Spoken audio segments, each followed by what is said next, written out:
Today will be different. It has to be. I shouldn't have come home. I know the risk, but I have to know her. I will no longer be the sad little girl who lost her parents. I will start fresh. For the first time in a long time, I feel completely and undeniably wide awake. For the first time in a long time, I feel good. But how do I stop a monster without becoming one myself? For once, I don't regret the day before it begins. I welcome the day. Because I know I will see her again. The genesis of this project was actually kind of kismet, I think, more than anything else. Julie Plec and I were having lunch with Jennifer Breslow, who was the CW executive, and we were sitting around going, what are we gonna do? I said, God, I love vampires. I would do a vampire show in a heartbeat if I thought that anybody would still do a vampire show after all these vampire shows. As much as they were intrigued, they responded with skepticism. Do we want to look like we're riding somebody else's coattails? I didn't necessarily want to do vampires, but I wanted to do something, something sexy. And I think vampires are incredibly sexy. Jen, who was an executive at the CW, said, well, we want to do a vampire show, and we have this property that doesn't have a writer that we've been wanting to put together. Do you guys want to do it? I don't even know why I said yes. It just seemed like the right thing to do at the right time. Something about it made me want to be a part of it. And I wanted to work with Julie, and I wanted to work with the CW again. The process for this show is really intense, and it was sort of fight to the end, really high stakes. People wanted this television show. We're so lucky. The show is really great. We have Julie and Kevin Williamson, who are brilliant. The minute I heard it was Vampire Diaries, Kevin Williamson, that's kind of all I really needed to hear. We got the job because Kevin Williamson decided he wanted to do a show for the CW, really. I just was kind of along for the ride. I mean, he sort of was the pioneer of the teen television genre. They had about 2 weeks to write the pilot script, which is unheard of. Julie and I sat at a kitchen table for like 2 weeks, and we pounded it out. It was the most speedy and, as a result, kind of harmonious process we could have had. We just connected. We clicked when we were writing it, and it just sort of happened without us. Do you know what I mean? It was just sort of a really easy thing. We wrote the script, we got picked up to pilot, we shot the pilot, we edited it, we hired writers, we started shooting, we had a series, and we've been going ever since.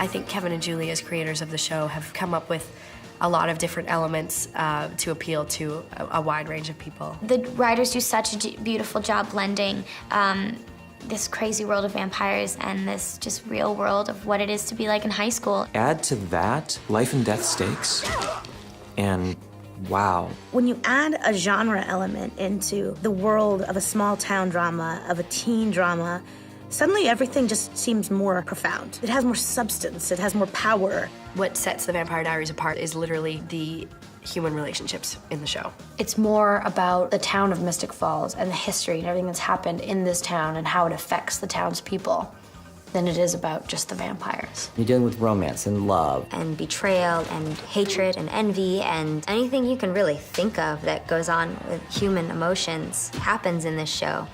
And there's vampires in it. What the Vampire Diaries is about is love is eternal. And that's a universal and timeless theme. We always said in the pilot, it's a girl who feels dead inside and a boy who is dead inside, and how they bring each other back to life. I met a girl. We talked. It was epic. Kevin Williamson has had such a reputation for his witty banter or grown-up dialogue for teenagers. Kevin has this amazing ability to write dialogue that is so easily spoken by an actor. He actually makes it really easy for us. To experience the different range of emotions as an actor is more than you could ever wish for. They just flow, and everything, sort of melds together beautifully. Kevin Williamson has these iconic lines, these one-liners, like with Caroline when she's like, I have an idea. Let's have a seance. I don't think that's a good idea. Come on, let's summon some spirits. This Emily chick has some serious explaining to do. I try to stay away from sort of that scream voice of so everything's a reference or sort of this sort of self-referential, or even the Dawson's Creek voice where everything is psychobabble. That was sort of unique to that. But I do want the characters in Mystic Falls to actually live in the real world. Kevin definitely brings in a lot of pop culture references, and he also has this great ability to have the characters make fun of themselves. I think it makes the audience be able to relate to it because they think that this could be a real school in Mystic Falls, Virginia, and these kids are very aware of what I'm aware of. You want it to feel like it's in the real world because then you feel like it's real and it's really happening and these are real kids and they're really in this situation. Our show and our characters live in the now. They're very much aware of the vampire phenomenon that's out there. How come you don't sparkle? Because I live in the real world where vampires burn in the sun. Ah, Miss Anne Rice, she was so on it. I felt like we had to acknowledge it just to let our audience know our characters live in the real world. If you encountered a real life vampire, wouldn't the first thing you'd be is like, he kind of looks like Edward. This book, by the way, has it all wrong.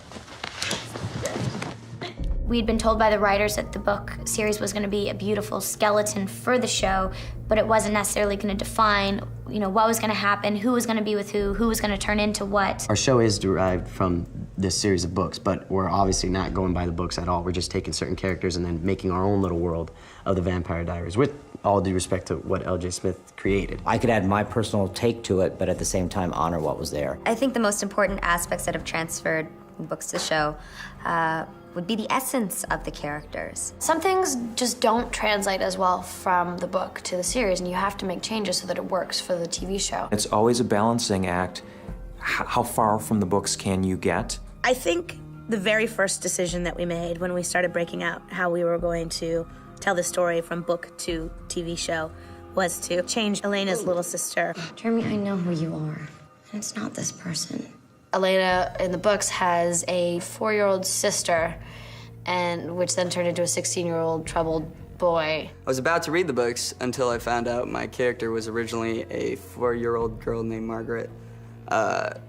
So I figured that wouldn't affect my character all too much. Some people were a little frustrated with that when they first saw the show, because Margaret played a very key role in the books, in that Margaret was the one who invited Damon into the house for the first time. It's a pain in the butt to have a 4-year-old character on the show. And we also needed more men. There wasn't enough guys in the show that weren't vampires, so that's why we added the brother character of Jeremy. God, what now? One of the concerns that the network and studio had with regards to the book was that Elena was a little unlikable. Elena in the books was kind of a bitchy mean girl, I guess is the best way to put it. In the books, Elena's sort of that queen bee, popular girl, gets what she wants whenever she wants it. That was one of our concerns. You can't have a pilot episode and dislike your lead lady. You can't, you have to like your heroine instantly. If I had to characterize her like that from the beginning, I don't think anybody would have cared as much about the love story. I want you to keep this that way. You'll know if you're ever in danger. We're really kept in the dark, and I think it's because with the writers, things change constantly. I think they have their definite through line, but I think that with a show like this, new ideas pop up all the time. You just trust that they've got it going, they know what's happening, and that it unfolds as it should, and that you can, as an actor, you can creatively surrender to that process and trust it. We don't even know where it's gonna go. We usually find out what's going on right before we start the next episode, which is fun. It keeps us on our toes. I cannot wait until we get the new scripts. I read one and I want to see what's going on next and what happens next, and I just get so excited. We all do. They've literally had to put scripts on lockdown from us trying to sneak into them before they're perfected and ready for us. If we get excited, I can imagine how everyone else is feeling and how hard it is to wait for the next episode, because I can barely wait for the next episode.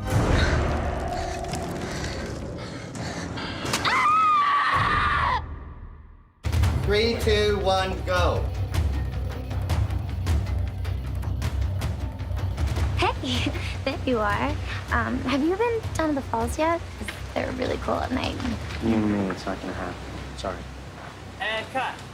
The very first thing that you have to do when you're putting a pilot together is hire your director. We had one that we were circling, but I gotta tell you, I just wasn't sold. We kind of kept saying, gosh, the person that we hire is so important. We just want someone who is as excited about it as we are. Hey, Marcos. Yeah. So 3, 2, 1, and then go, and I look. You're looking this way. I'm gonna see the transformation, then you turn and go, ah. Got it. Don't be afraid to even just project that. Yeah, absolutely. Okay, yeah. My involvement in the project just kind of all happened last minute. I read in the trades that Kevin Williamson was doing this project, Vampire Diaries. Marcos is incredible, and we're so lucky to have him. He sat down and said, "You've got to hire me. I want to do this show. It's just so romantic." And it was like the first thing out of his mouth. And Julie, you could just see her swooning. I mean, basically, it was that easy for me. I sort of came from a place of the romance on the show and not the dark, creepy element of vampires. And I said, at its heart, the show needs to have some emotional weight to it. And he kept talking and talking, and everything he talked about, it all led back to the love story. Then I switched over and said, but it could be scary too.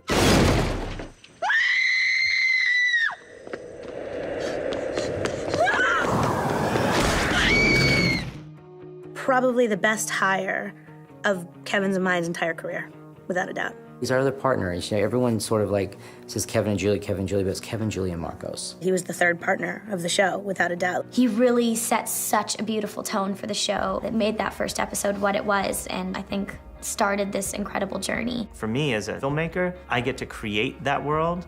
I get to decide what the series is going to look like and feel like. And once Kevin and Julie were on board with my pitch, then I just got to do it. So that was fun. Really good. Now give me one with the mouth open. You need to do anything else? No, good. You'll open your mouth here. Yeah. And turn. And action. One more like that. He has a relationship with the cast that is so great. Marcos Siega, who's supervising director, who takes care of all of us over here. He's like their brother, their buddy, their dad, their stern teacher. As a director, I can see them in a way that they can't see themselves. I'm working with them and I can notice their little tics and their habits. If we have questions, we can usually go to Marcos and he'll try to maneuver them for us. I think that's gonna happen first. Okay. And then you'll come did you over. Yeah. I just need it to be a bit more frenetic. So let's rehearse it once. He's everything that you could want somebody to be in a position of creative leadership because he gets them and they listen to him and he really is very personally and emotionally connected to them. It may be actually that he says his line before you call for an ambulance because you have to see that she needs an ambulance. Yeah. Yeah. All right? I'm gonna bring in another extra here. Okay. And you're gonna say, give her space and push somebody away. Okay. On this show, we talk about the flaws and we talk about the problems, and we've yet to have a situation where they haven't agreed willingly to confront and tackle a problem that I think is apparent. You're only as strong as your weakest link, and I think that is how everyone approaches working on this show. There's a lot of young kids, on board who are really focused and really care about doing the work, which is so nice to be involved in. They want to be better, and they want to be the cast that people look at and go, they're really good. They don't want to be the soapy show that have pretty people who can't act. People die around you. How could it not matter? It matters, and you know it. You need to leave. Your wounds are bleeding, and you need to leave.